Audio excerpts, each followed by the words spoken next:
Assalamualaikum warahmatullahi wabarakatuh.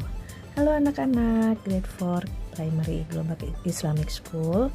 Bagaimana kabarnya hari ini? Semoga semuanya dalam keadaan sehat dan semangat belajar.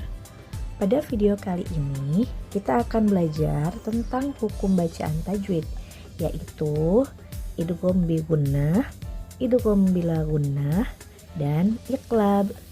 Yuk kita mulai pembelajaran ini dengan membaca basmalah bersama. Bismillahirrahmanirrahim. Anak-anak, ketika kita membaca Al-Quran, kita tidak boleh asal membaca, tetapi harus sesuai kaidah tajwid. Nah, 3 hukum bacaan tajwid yang akan kita pelajari hari ini sering muncul dalam bacaan Al-Quran. Miss Mufi ingin menyampaikan tujuan pembelajaran kita ya.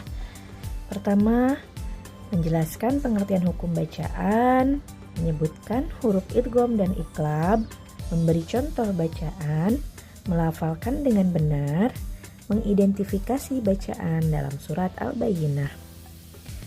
Nah, selanjutnya Miss Mufi akan menjelaskan pengertian dari idgham.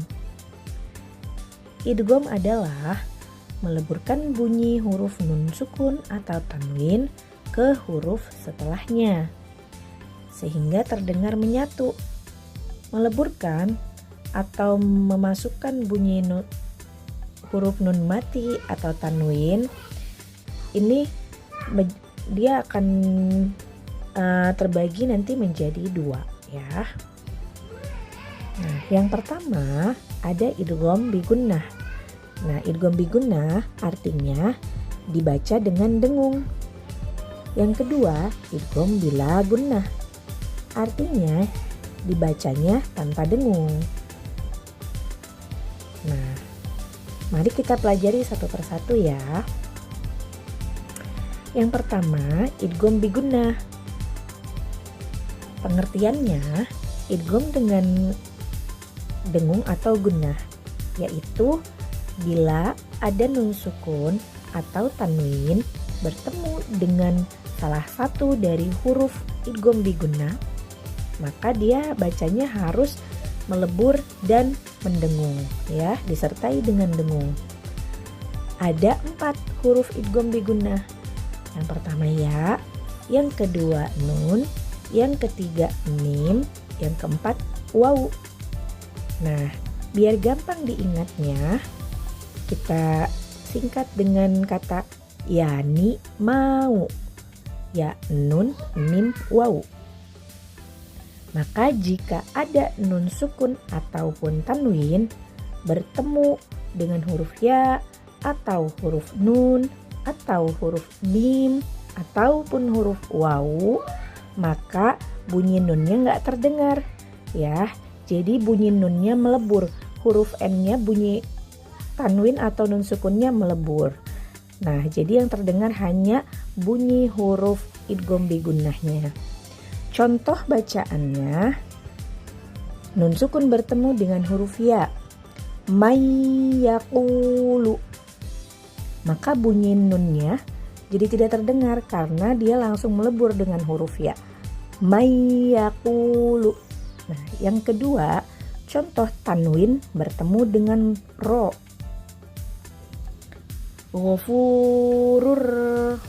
Nah, ghafurur rahim ini adalah ghafurur rahim contoh idgham bila gunnah ya. Nah, kemudian yang kedua adalah idgham bila gunnah. Pengertiannya yaitu bila nun sukun atau tanwin bertemu dengan salah satu huruf idgham bila gunnah, lam dan ro, lam atau ro ya. Nah, contohnya di sini nun sukun bertemu ro, mir rabbihim. Seperti contoh yang sebelumnya, ghafurur rahim. Jadi bukan ghafurun, tapi langsung ghafurur rahim. Mir rabbihim, bukan min rabbihim. Kalau jadi min rabbihim nanti hukumnya jadinya izhar. Nah, Karena ini hukumnya idgham, maka bunyi nunnya tidak terdengar karena nunnya melebur ke huruf yang di depannya, yaitu huruf ro. Mir rabbihim.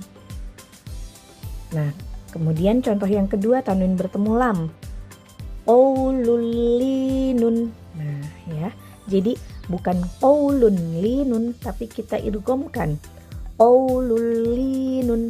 Nah, bacaannya menjadi menyatu tapi tanpa dengung. Yang ketiga adalah iqlab.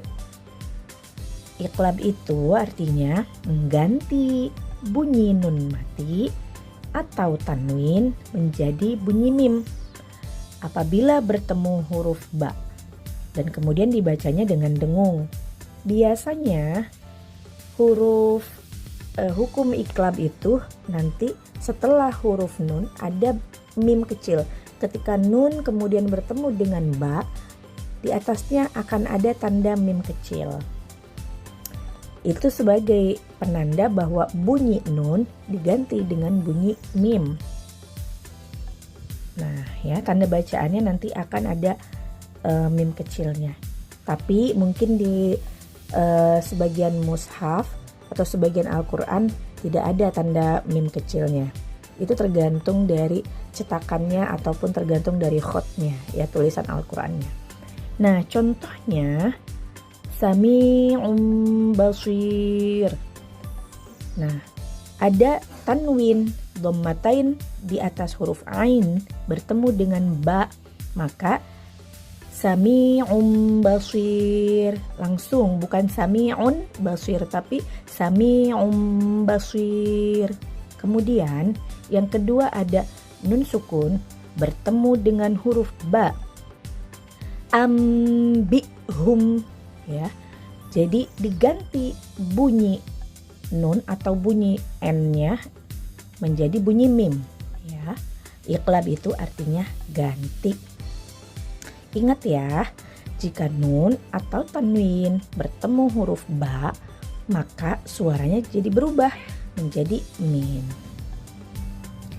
Nah, mari kita berlatih ya, menemukan hukum bacaan tersebut pada surat Al-Bayyinah ya. Di sini surat Al-Bayyinahnya ayat 1 sampai 5. Mari buka Al-Qur'annya masing-masing. Mari kita cari, kita jadi detektif pencari hukum idgham bi gunnah, idgham bila gunnah, dan juga iqlab. Nah, di ayat yang pertama, di manakah kira-kira ada bacaan idgham bi gunnah ataupun idgham bila gunnah ataupun iqlab? Apakah ada?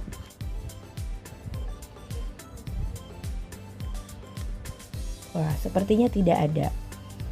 Lam yakunil ladzina kafaru min ahlil kitabi wal musyrikina munfakkina hatta ta'tiyahumul bayyinah. Rasulun minallahi yatlu suhufan mutahharah. Nah, di ayat yang kedua, mari kita cari, kita cek lagi apakah terdapat hukum bacaan idgham bi gunnah ataupun idgham bila gunnah ataupun iqlab. Mari kita cek. Rasulun. Nah, ada tanwin dhammatain di atas lafaz rasulun, ya, bertemu dengan mim. Mim adalah huruf idgham bi gunnah. Maka dibacanya jangan rasulun minallah, tapi rasulun minallah itu. Karena menjadi hukum idgham bi gunnah, ya, melebur, tanwinnya masuk ke dalam huruf mim. Rasulun minallahi yatlu suhufan. Sama, ada tanwin fathatain di atas huruf fa bertemu dengan mim. Mim adalah huruf idgham bi gunnah, maka bunyi tanwinnya langsung melebur ke bunyi mim. Dan jangan lupa harus disertai dengan gunnah, ditahan. Suhufan mutahharah. Nah, lanjut kita ke ayat yang ketiga. Apakah ada hukum bacaan idgham bi gunnah atau idgham bila gunnah ataupun iqlab? Fiha kutubun qayyimah. Nah, sepertinya tidak ada. Nah, lanjut ke ayat yang keempat. Wa ma tafarraqal ladzina utul kitaba illa min ba'di ma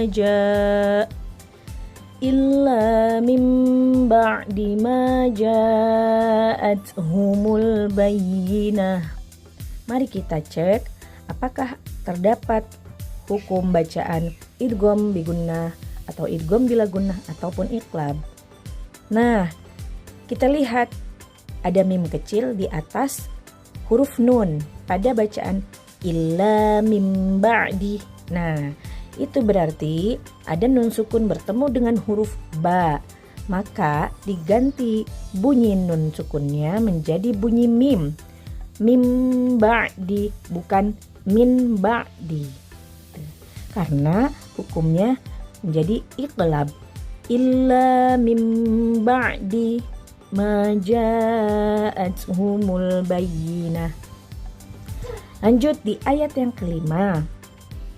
Wa ma umiru illa liya'budullaha mukhlishina lahuddin hunafa'a wa yuqimus salata wa yu'tuz zakah wa dzalika dinul qayyimah. Nah, sepertinya di ayat yang kelima ini tidak terdapat hukum bacaan idgham bi gunnah atau idgham bila gunnah ataupun iqlab. Ya.